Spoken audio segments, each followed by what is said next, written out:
வாடா. ப்ரோ நீங்கள் சொல்ல போகிறது ரகசியம்தான், இல்லைன்னு சொல்ல.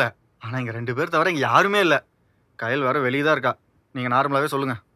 டேய், ரகசியனாலே காதுல தான் சொல்லணும்னு காலங்காலமா ஃபாலோ பண்ற ஐதீகம்டா. அது கத்திலாம் சொல்ல முடியாது, கிட்ட வா.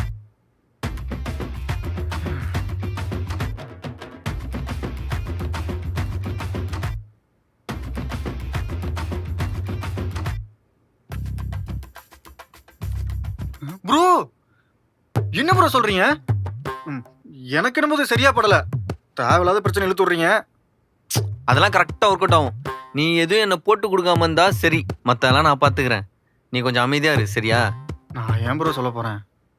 என்னையவே சந்தேகப்படுறீங்களே. நான் இந்த உலகத்திலே நம்புற ஒரே ஆள் யார் தெரியுமா?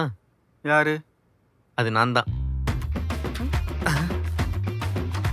ஓகே ஓகே, இப்பத்துலேருந்து நீயும் நானும் ஒரே டீம், ஒரே ரூம்மேட்டா வேற ஆயிட்டோம். என்ன மணி ப்ரோலாம் கூப்பிடாத, மணினே கூப்பிடு. எப்படி மணி ப்ரோ? என்ன இருந்தாலும் நீங்கள் சீனியரு, உங்களை போய் எப்படி பேர் சொல்லி கூப்பிடுறது? அட, நம்ம ஒரே ரூம்மேட்டா ஆனதுக்கப்புறம் என்ன மரியாதை மண்ணம் கட்டி சும்மா வாடா போடனே கூப்பிடு. ஐயோ, பேர் சொல்லியே கூப்பிட வேண்டாம் நான் சொல்கிறேன், நீங்கள் போடா வாடான்னு கூப்பிட சொல்கிறீங்க. அதெல்லாம் வேண்டாம் மணி ப்ரோ. டேய், நான் தான் சொல்கிறேன்ல, பரவாயில்ல கூப்பிட்றா. சர்றா மணி. டேய் ரகு, எப்படா சொல்லணும்னு வெயிட் பண்ணியிருந்தியா நீ?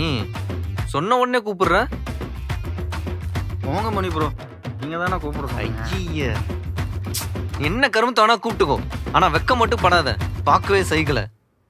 சரி வா, நம்ம பிளான் பண்ண வேலையை ஆரம்பிப்போம். பிளானா? 2 பேரும் என்ன பிளான் பண்ணிட்டு இருக்கீங்க?